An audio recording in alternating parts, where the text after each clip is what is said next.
Bienvenidos a esta sesión en donde veremos la materia de planeación y diseño de instalaciones aplicada directamente en SolidWorks. Comenzaremos con 4 temas muy sencillos. El primero de ellos es localización de instalaciones, en donde tenemos varios subtemas. Para comenzar, la localización de una sola instalación representa un elemento fundamental y se debe de tomar en consideración al momento de planificar las futuras operaciones de una empresa. El estudio de la localización es un elemento vital para el análisis de proyectos nuevos o una expansión desde el punto de vista financiero-económico. Si nosotros pasamos a los métodos cualitativos, tenemos que este método toma en cuenta este tipo de criterios para la distribución de la planta, y estos pueden ser más apropiados que los cuantitativos. El método de planeación sistemática de distribución de la planta establece que la conveniencia de colocar un departamento determinado adyacente a otro puede evaluarse bajo ciertas categorías. La primera es absolutamente necesario, especialmente necesario, importante, cercanía común correcta y poco importante e inconveniente. Una vez que hemos visto esto, se puede basar en la seguridad industrial, en la conveniencia del cliente o en flujos aproximados entre distintos departamentos. Ahora, si nosotros pasamos a los métodos cuantitativos, tenemos aquí una aplicación en SolidWorks, debido a que hay 3 métodos de los factores ponderados, de los cuales nos vamos a enfocar en el método del centro de gravedad, aplicado en SolidWorks. Esta es una técnica de localizaciones e instalaciones individuales en las que se consideran las instalaciones existentes. Una vez que estamos en SolidWorks, podemos ver que tenemos ya un croquis elaborado y que tenemos varios puntos que nos dan referencia al centro de cada uno de los departamentos que tenemos en esta oficina. Sin embargo, todo tiene que estar relacionado respecto al departamento para poder hacer el cálculo del método del centro de gravedad. Esto es muy fácil de hacer. Una vez que nosotros tenemos nuestro croquis, nos ubicamos por ejemplo en el origen y lo que vamos a hacer es definir el croquis completamente, para no estar seleccionándolo o definiéndolo con cotas uno por uno. Aparte de esto, vamos a hacer algo muy importante en SolidWorks, que es un esquema de cotas horizontales y un esquema de cotas verticales. Este esquema de cotas nos dará tanto las posiciones en X como en Y. Como se dan cuenta, tenemos este esquema de cotas, y lo único que se cambia es la coordenada, para que esto nos dé desde luego las coordenadas respecto al eje X y respecto al eje Y. Una vez que tenemos esto, SolidWorks nos da de manera automática todas estas cotas. Sin embargo, cabe mencionar que nosotros tenemos ya realizado, por ejemplo, este centro de gravedad que fue elaborado por medio de ecuaciones que también se realizan en SolidWorks. Si nosotros nos desplazamos al Fixture Manager que tenemos aquí, veremos todas las ecuaciones que se realizaron o todas las que se agregaron. Y estas se agregaron de una manera muy sencilla. Lo único que tuvimos que hacer en estas ecuaciones al momento de que nosotros las administramos, podemos ver las variables que nosotros vamos a ir agregando. Y hacemos una suma total tanto del eje X como del eje Y para poder tener como resultado el centro de gravedad por medio de una ecuación. Cuando tenemos esto, nosotros lo agregamos de una manera muy sencilla. Basta que una vez que tengamos definido nuestro croquis, demos doble clic en la cota y lo único que tendríamos que hacer es seleccionar esta parte y como se dan cuenta, vemos que tenemos igual a x1, porque ya tenemos una variable que está definiendo este valor. Otra de las partes que podemos aprovechar con SolidWorks, el poder poner aquí dónde está correspondiendo cada cota o también el nombre de cada una de las cotas que tenemos. Por ejemplo, aquí tenemos que esta ecuación que nos está dando este resultado de 95.47 milímetros es el centro de gravedad en X. Si nosotros damos doble clic, podemos ver que esta cota así la llamamos, y lo único que tenemos que hacer es agregar aquí el nombre. Y como podemos observar también, tenemos aquí la ecuación que estamos utilizando por medio de este símbolo. Con esto vemos la aplicación de métodos de factores ponderados y métodos cualitativos en SolidWorks. Regresando a la presentación, podemos ver también que tenemos el manejo de materiales. Es algo muy importante y que debemos de tomar en cuenta. Vamos a comenzar con el principio de manejo de materiales, pero tenemos que mencionar también que existen 10 principios de manejo de materiales, y aquí veremos algunas de estas definiciones. Estos fueron recientemente adoptados por el College Industry Council on Material Handling Education. Con el que vamos a comenzar es con la planificación. Un plan es un curso de acción recomendado que se define antes de la implementación. En su forma más sencilla, un plan de manejo de materiales define el material y los movimientos, cuándo y dónde, y juntos establecen el método, cómo y quién los va a transportar. Si regresamos a SolidWorks, podemos ver que por medio de un ensamble o un estudio de movimiento en Motion, podemos representar este tipo de planificación con el estudio de movimiento que tenemos en esta parte. Si nosotros hacemos clic en reproducir, podremos darnos cuenta que tenemos algunas vibraciones y también algunos factores que no nos están permitiendo trasladar nuestro material de una forma correcta. Y esto es debido a que únicamente llevamos el material de esta forma. Y al momento de que lo estamos trasladando, no está cumpliendo con los criterios que veremos más adelante. Ahora, para poder cumplir con esto, vamos a seleccionar este cubo que tenemos aquí. Y podemos ver que ya tiene el material definido.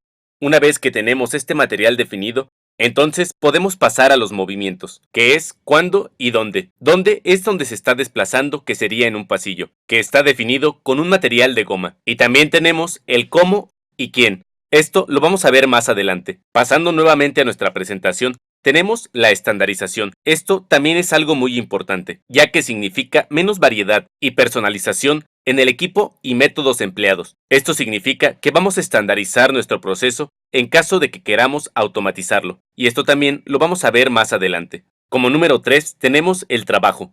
Esta es la medida o el flujo de materiales. Aquí vamos a ver el volumen, el peso, la cuenta por unidad de tiempo multiplicado por la distancia en la que se traslada. Si regresamos nuevamente a nuestro estudio, podemos ver que tenemos únicamente 5 piezas con las cuales estamos trabajando y las cuales estamos transportando. Sin embargo, si nosotros vemos nuestra pieza de manera individual, podemos ver que nosotros tenemos propiedades físicas de esta pieza, esta caja o este cubo de material, en donde nos dice la densidad, la masa, el volumen, el área de la superficie y podemos crear incluso las operaciones de un centro de masa de esta pieza. Una vez que nosotros tenemos esto, como se pueden dar cuenta, aquí tenemos el centro de masa de esta pieza y también podremos definir nuestro material. Regresando a la presentación, como número 4 tenemos el aspecto ergonómico, que es una parte esencial y muy importante debido a que no podemos dejar a un lado este tipo de aspecto ergonómico, y este lo vamos a ver no simplemente en el principio del manejo de los materiales, sino que una vez que nosotros tengamos nuestras instalaciones, la ergonomía y la comodidad de tener trabajando a una persona dentro de una oficina, la cercanía con otras áreas y que el desgaste de la persona que se encuentra laborando sea el mínimo. Como número 5 tenemos el de la carga unitaria, en donde una carga unitaria es aquella que se almacena o que se traslada como una entidad única cada vez. Por ejemplo, una tarima, un contenedor o simplemente con una bolsa, pero sin tomar en cuenta el número de materiales individuales que forman la carga.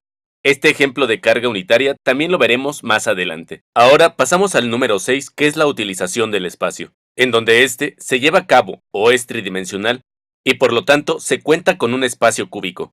Si lo vemos de alguna manera en SolidWorks en el modelo, veremos que lo estamos viendo exactamente igual a un cubo, a pesar de que nosotros no lo tengamos representado de manera gráfica como un cubo. Esto lo podemos saber o lo podemos interpretar de esta manera porque tenemos nuestros ejes de coordenada, los cuales nos están dando esta relación o este cubo en el que nosotros estamos trasladando o estamos realizando el estudio de movimiento de nuestro material. Si volvemos a la presentación, veremos que en el número 7 tenemos el sistema. También es algo muy importante, ya que es un grupo de entidades interactuantes o interdependientes que forman un todo unificado. Nuevamente, mediante este ejemplo, podemos ver que conforma un todo unificado, debido a que tenemos la carga de las cajas o tenemos las cajas de material y también tenemos el carro que transporta o el vehículo que transporta las cajas con nuestro material. De igual forma, tenemos el área donde se está distribuyendo o en donde se está desplazando este material. Como número 8 tenemos la automatización, en donde esta es una tecnología relacionada con la aparición de dispositivos electromecánicos, electrónicos y sistemas basados en computadoras para operar y controlar las actividades de producción y de servicios. Esto lo podemos hacer de una manera muy sencilla en SolidWorks una vez que nosotros creamos nuestro estudio de movimiento, pero también lo podemos hacer antes. Esta relación que estamos generando en esta parte, que es coincidente, Vemos que la tenemos respecto al vehículo y el pavimento, que tienen una conexión directa. Esto lo colocamos de esta forma porque en el caso de que este sistema del vehículo se automatizara, lo único que tendríamos que hacer sería poner un mecanismo en la parte de abajo, el cual dirigiría al vehículo únicamente en esta línea recta. Sin embargo, también tenemos otras opciones de ensamblaje o de relaciones de posición, que nos pueden ayudar de una manera muy rápida, con relaciones de posición avanzadas, para poder crear un acoplamiento lineal o crear una relación de posición de trayecto. Una vez que nosotros creamos nuestro spline, por ejemplo en el pavimento, y tomando un punto de nuestro vehículo, lo seleccionamos para que únicamente éste se dirija a lo largo de ese trayecto. Como punto número 9 tenemos el ambiental. Este también tiene un nivel de importancia alta en el principio de manejo de materiales, y este lo veremos con ejercicios que aplicaremos en Flow Simulation en SolidWorks. Esto también tiene algo que ver con la temperatura que tenemos dentro de nuestras instalaciones, y también que ésta no afecte a nuestros equipos, por ejemplo, equipos de cómputo. Por último, tenemos el costo del ciclo de vida, que explicado de alguna manera y muy rápido, podemos decir que en este tenemos que todos los flujos de efectivo que corren a partir de que se gasta el dinero por primera vez para planificar u obtener alguna pieza del equipo o para implementar un método nuevo, hasta que este método o equipo se reemplaza por completo. Esto lo vamos a ver representado un poco más adelante cuando hablemos de almacenes. Y vamos a pasar ahora a un concepto que es muy importante, el cual es el concepto de unidad de carga. El concepto de unidad de carga, que es el que vimos cuando estaba trasladándose la pieza, se refiere a un conjunto de productos de pequeñas dimensiones que deberán ser agrupadas con la finalidad de facilitar su manejo, y una manera de agruparlos es de esta forma. Por ejemplo, un lote muy pequeño de bloques de material de plástico de PET de 5 piezas en este carro o en este vehículo. Algunos ejemplos pueden ser cajas, contenedores, pallets, entre otras cosas, y se agrupan para poder minimizar la frecuencia del material que nosotros estamos trasladando. Como otro punto, tenemos también la selección de equipo para el manejo de materiales, que como lo vimos en la simulación del vehículo es para transportar las cajas o el pallet, y el ejemplo fue en el vehículo. Y por otra parte, el procedimiento del análisis para eliminar el manejo de materiales. Aquí hay una pregunta muy importante que podemos hacernos, la cual es cómo reducir el tiempo de manejo de estos materiales. Como número uno, que es muy importante, reducir el tiempo dedicado a recoger el material. Esto debido a que en ocasiones no planeamos bien la automatización del vehículo que vimos anteriormente. Y con esto nos va a ocurrir algo muy similar a lo que nos mostró el estudio de movimiento número 1, en donde el material, a causa de tanta vibración que sufre, la lentitud con la que es trasladado este, y también a que no tenemos alguna sujeción que mantenga el material sobre el vehículo, nos damos cuenta cómo este al ser desplazado se está cayendo al piso.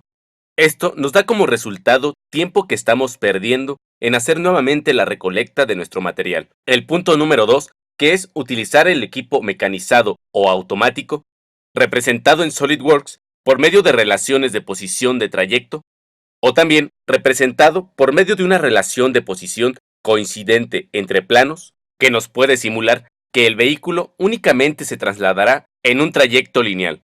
Esto quiere decir que únicamente puede ir y venir en línea recta. También podemos utilizar mejor las instalaciones de manejo existentes, y esto lo representaremos en Flow Simulation. El número 4, manejar los materiales con más cuidado desde luego, y considerar la implementación de códigos de barras para los inventarios y actividades relacionadas. Por último, vamos a ver almacenes, áreas de material no conforme, su localización y control. Esto tiene que ver con todo lo que explicamos anteriormente de cómo reducir el método del manejo de material. Sin embargo, en SolidWorks podemos hacer pruebas de nuestras herramientas, o en el caso, por ejemplo, de este anaquel que estamos viendo en pantalla, podemos ver que soporta el peso que se le aplica una vez que es colocado material sobre los entrepaños del mismo. Esto considerando condiciones externas o que no son controlables, tomando por ejemplo un temblor.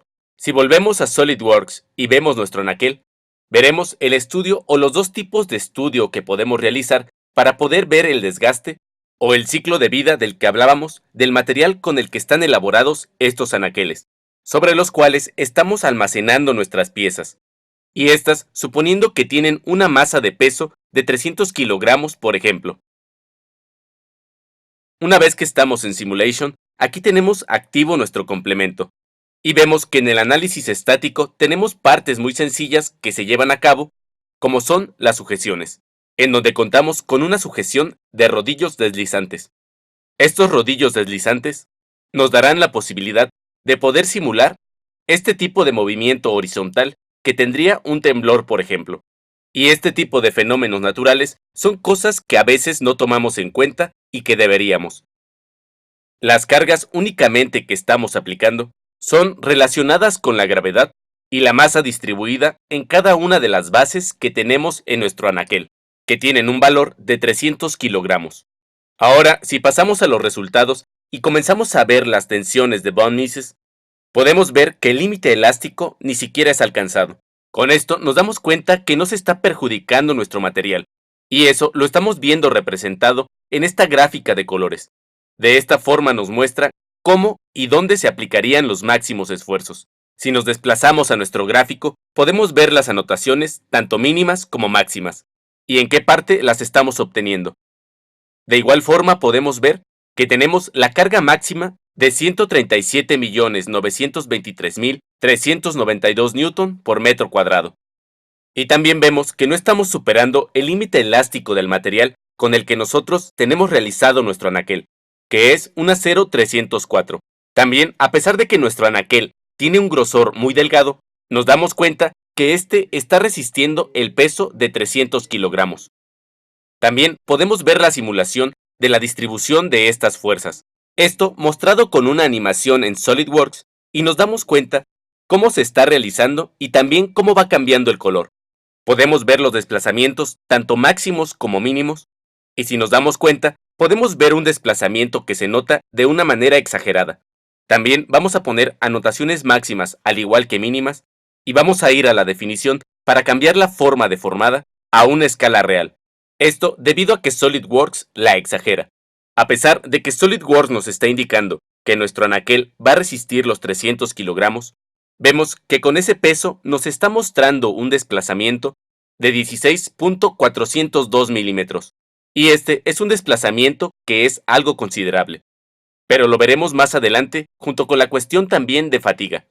Una vez pasando a esa cuestión de fatiga, podemos ir al estudio que tenemos en SolidWorks y podemos ver las cargas, y esto definido por un suceso en donde tenemos 1000 ciclos. Esto va relacionado directamente con la carga. La relación de la carga es de 0.5, y una vez que nosotros agregamos nuestro suceso, podemos ver los resultados que está teniendo nuestro anaquel. Vemos que el porcentaje de daño es muy pequeño, y que realmente no nos está afectando, sino que al contrario, esto podría ayudarnos al tener nuestras instalaciones más seguras con este tipo de anaqueles. También tenemos el resultado 2, que es el de vida o el de los ciclos de vida de este anaquel. Y estos también son muy elevados, serían 140 millones de ciclos. Podemos también listar los resultados de la fatiga, esto por medio del daño, la vida, el factor de seguridad mínimo, por ejemplo, y nos va a dar una lista del nodo del eje X, Y, Z y también el factor de carga que tenemos. Por ejemplo, si yo vuelvo a ver esta lista de resultados de fatiga que tenemos, podría ver el resultado de vida de mi anaquel. Esto también nos va a arrojar una lista de resultados en donde nos esté mostrando cada uno de estos. De esta forma podemos ver que tenemos una lista muy amplia de cada uno de los nodos de nuestro material, la vida total de ciclos y también los ejes de coordenadas de cada nodo que tenemos. Con esto estamos mostrando el estudio de fatiga en anaqueles al momento de que nosotros apliquemos o estemos llevando a cabo la planeación de nuestro almacén para que nosotros lo ubiquemos dentro de nuestra instalación.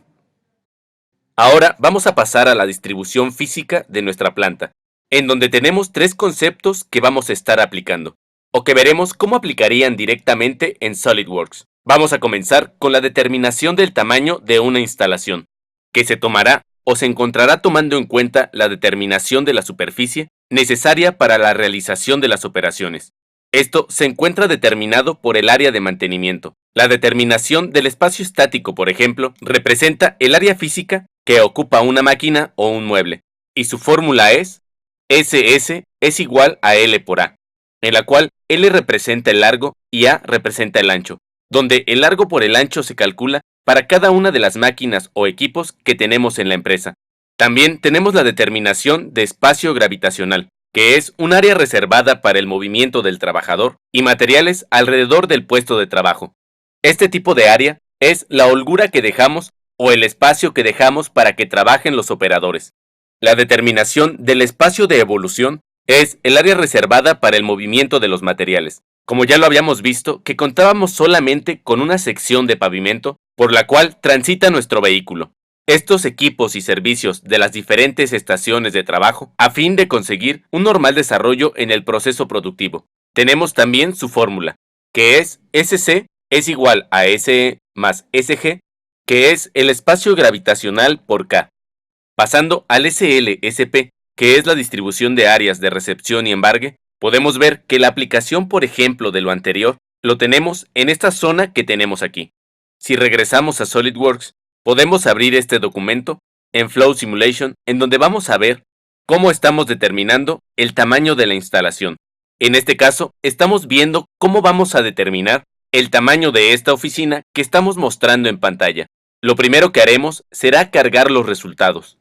Una vez que tenemos ya cargados los resultados, podemos mostrar algunos de los gráficos que nos muestra de SolidWorks, en donde tenemos, por ejemplo, la presión, también tenemos, por ejemplo, la temperatura, y como se darán cuenta, nos está distribuyendo o nos está mostrando la temperatura dentro de toda la habitación, en donde para esta temperatura tenemos como mínima 22.6 grados centígrados, con un máximo de 25.28 grados centígrados.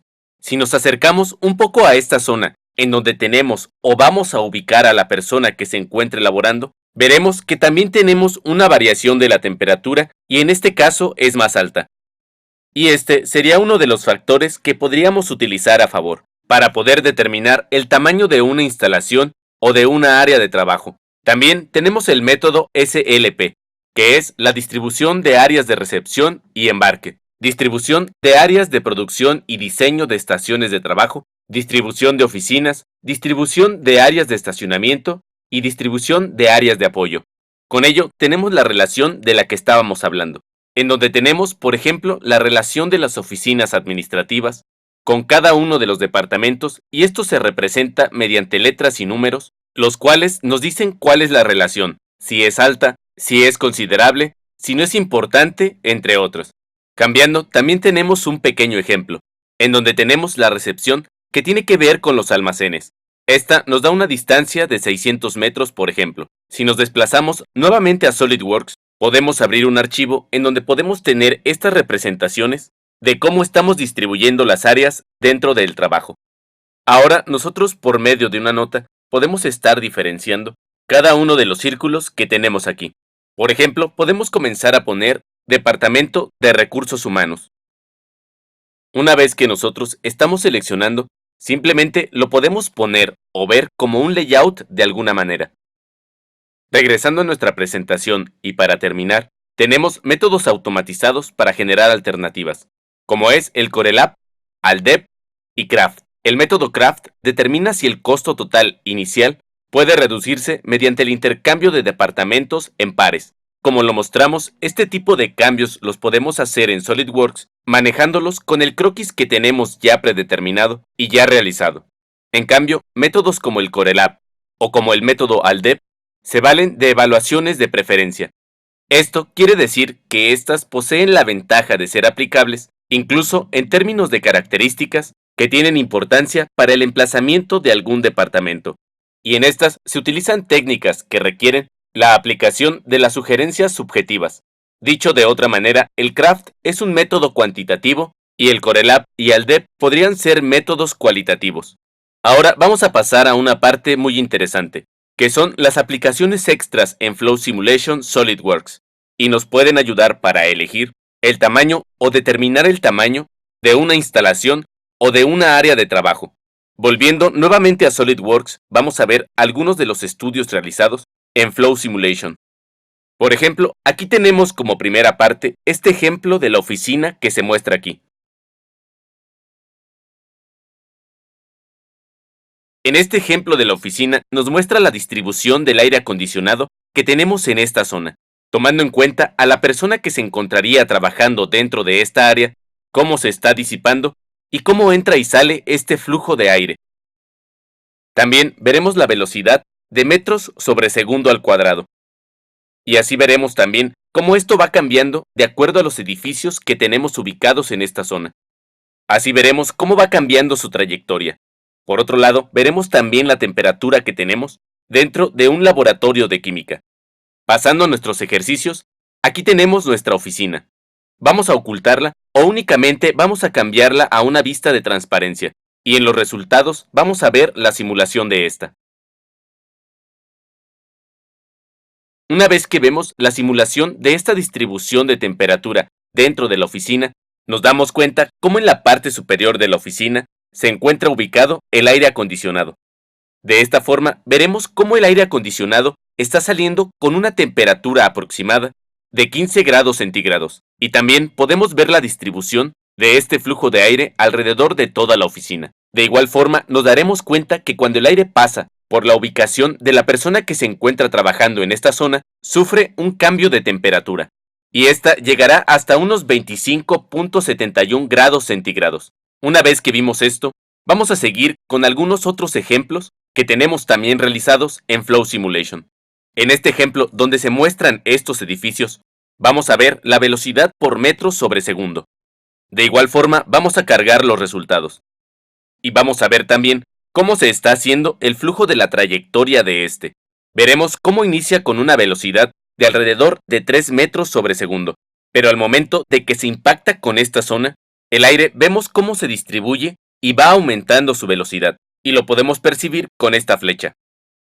Como vemos, también en la parte superior, como el aire no cuenta con ninguna intervención de alguno de los edificios, aquí el flujo del aire tendrá una velocidad mucho más alta, y esta velocidad será de 5 metros sobre segundo. Veremos también otro ejemplo muy rápido, en donde se muestra el laboratorio de química. Aquí encontramos algo muy interesante. Cuando nosotros tenemos aires acondicionados, regularmente están ubicados en la parte superior. Pero realizando este tipo de estudios nos podemos dar cuenta que podemos cambiar esa perspectiva, ya que en ocasiones esta ubicación no puede ser funcional, porque en ocasiones tenemos dentro de nuestra zona de trabajo algún área que tiene desprendimiento de temperatura, o que genera algún tipo de temperatura. Si contamos con alguna zona que tenga estas características, nos daríamos cuenta que la temperatura cambia drásticamente. Ahora vamos a ver el fluido de esa temperatura que nos muestra aquí por medio de esta animación. Nos damos cuenta que nuestra temperatura tiene un comienzo en 293 grados Kelvin y se va distribuyendo aproximadamente entre 306 y 311 kelvins. También veremos particularmente en esta zona, en donde estamos simulando que se genera algún tipo de temperatura o algo que nos está generando calor en esta zona, nos muestra hasta un máximo de 343 Kelvin. Esto nos puede servir como una gran ayuda para el diseño de nuestras instalaciones. ¿Cómo y de qué manera? Si bien el diseño de instalaciones no simplemente implica condiciones políticas, ambientales, de ergonomía y de relación entre departamentos, sino que también es importante darnos cuenta la fatiga que se puede generar tanto en nuestro equipo como en los operadores que tenemos trabajándolo. Esto de alguna forma lo podemos controlar con la distribución del aire dentro del área de trabajo. Si ésta estuviera cerrada o no tuviera algún ventanal que pudiera permitir el flujo de aire, y tuviéramos algunos elementos que necesitan de esta distribución de temperatura, o también mantener esta área con determinada temperatura. Mediante Flow Simulation podemos simular este tipo de aspectos para poder ver la ubicación de aires acondicionados dentro de una instalación. Con esto vimos que podemos aplicar para muchas cuestiones SolidWorks, y que contamos con diferentes aplicaciones dependiendo de la situación que tengamos aplicadas a la planeación y diseño de instalaciones.